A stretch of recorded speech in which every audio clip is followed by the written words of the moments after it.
জানুয়ারির শেষ সপ্তাহে যখন ইরানের সুপ্রিম লিডার আয়াতুল্লাহ খামেনি বিশ্বকে সরাসরি সতর্ক করলেন, ইরানের গবেষণাগার এবং এয়ারবেসে যদি কেউ গোপনে নজরদারি করে, ইরান চুপচাপ বসে থাকবে না।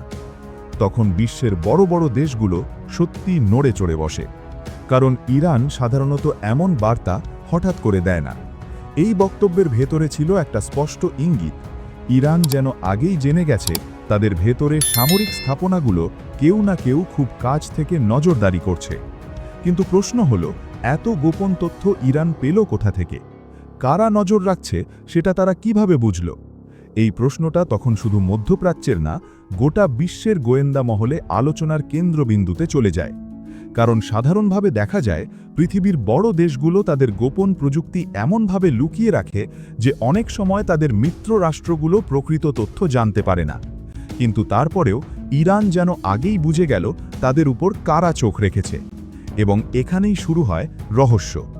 অনেকে মনে করেন এর উত্তর লুকিয়ে আছে ইরানের হাতে থাকা রাশিয়ার এক রহস্যময় ও স্পাই প্লেনে, যার নাম উরদা-2। এমন একটি বিমান যার অস্তিত্ব নিয়েই বহু বছর ধরে বিতর্ক চলে আসছে। কেউ বলে এই বিমান বাস্তবেই আছে এবং রাশিয়া এখনও গোপনে ব্যবহার করছে। আবার কেউ দাবি করে এটা ছিল সোভিয়েত ইউনিয়নের এক পুরনো প্রকল্প, বহু আগেই বাতিল হয়ে গেছে। কিন্তু সাম্প্রতিক ঘটনাগুলোর পর অনেক গোয়েন্দা বিশ্লেষক এখন বিশ্বাস করতে শুরু করেছেন এই বিমান শুধু টিকেই নেই, বরং আগের চেয়েও আরও আধুনিক রূপে আবার কাজ করছে।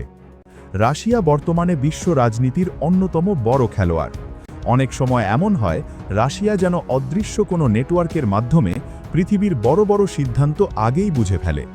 কেউ ভাবছে রাশিয়ার গোয়েন্দা নেটওয়ার্ক অনেক বেশি শক্তিশালী, কিন্তু বিভিন্ন প্রতিবেদনে উঠে এসেছে এর পেছনে আছে আকাশে থাকা এক ভয়ঙ্কর চোখ, উরদা-2 নামের সেই স্পাই প্লেন। এই বিমানের প্রধান শক্তি হল উচ্চতা ভিত্তিক নজরদারি ক্ষমতা এবং স্টেলথ প্রযুক্তি। বলা হয় আধুনিক বিশ্বের অনেক উন্নত রাডার সিস্টেম দিয়েও এই বিমানকে সহজে ট্র্যাক করা যায় না, কারণ উরদা-2 পৃথিবীর পৃষ্ঠ থেকে প্রায় ২৬ কিলোমিটার ওপরে উড়ে বেড়াতে পারে।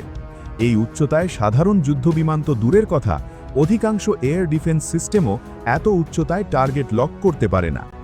রাশিয়ার প্রেসিডেন্ট যখন অন্য কোনো দেশে যান, তার সাথে বিশাল যুদ্ধবিমান বহর দেখা যায়।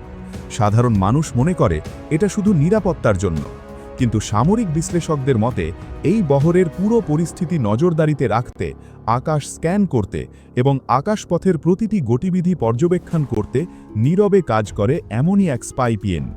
বলা হয় এই বিমান থেকেই রাশিয়ার প্রেসিডেন্টের ভ্রমণ রুট, ফ্লাইট সিকিউরিটি এবং আশেপাশের সামরিক প্রস্তুতির প্রতিটি তথ্য সংগ্রহ করে বিশ্লেষণ করা হয়।